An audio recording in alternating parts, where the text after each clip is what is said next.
Kaga dama ka tare a Makka ka zama na kullun a Kaaba kake sallah kana hajji kana dawaki kai ta yin duk abin da zaka yi na rantsi da Allah in zuciyarka ba girmama manzo Allah kai dan wuta ne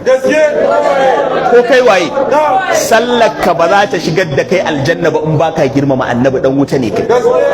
azumin ka ba zai shigar da kai aljanna ba in baka girmama annabi dan wuta ne kai zakkar ka ba za ta amfane ka ba hajjin ka ba zai amfane ka ba matukar baka girmama manzo Allah sunan ka dan jahannama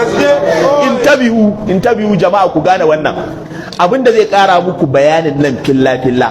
shedan da kuke ganin sa la'natullahi alaihi da kuke ganin shedan babban malami ne kun san shedan malamin mala'iku ne mala'iku ɗaliban shedan ne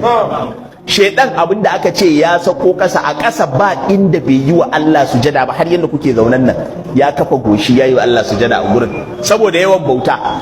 kaga dai kai ka san duk ilimin ka baka yi saka koyar da mala'iku ba kuma duk yawan sallan ka baka yi saka ce iya farfajiyan gidanku a ko ina kai sujada ba ballantana ungonku ko garin ba gaskiya bane shedan ya kaiwa saboda kusanci wa Allah a sama yake yana iya shiga cikin aljanna yayi yawo shedan ya shiga cikin aljanna yayi yawo amma abin da zai ba ku mamaki da Allah tabaraka wa ta'ala ya halicci annabi Adamu sai Allah ya ce masa shedan mala'iku ku yi mai sujada kai ma shedan kai sujada shedan sai ya ce ba zan yi sujada ba khalaqtahu min menene yake cewa khalaqtani min narin wa khalaqtahu min din Allah ka halice ni da wuta shi ka halice shi da tabo yumbu mai sujada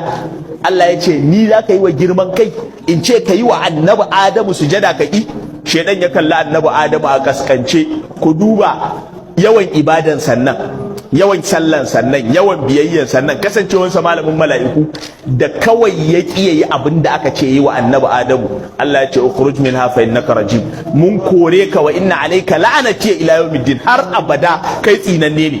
shedan fa annabi Adamu yayi wa haka Allah ya tsine mai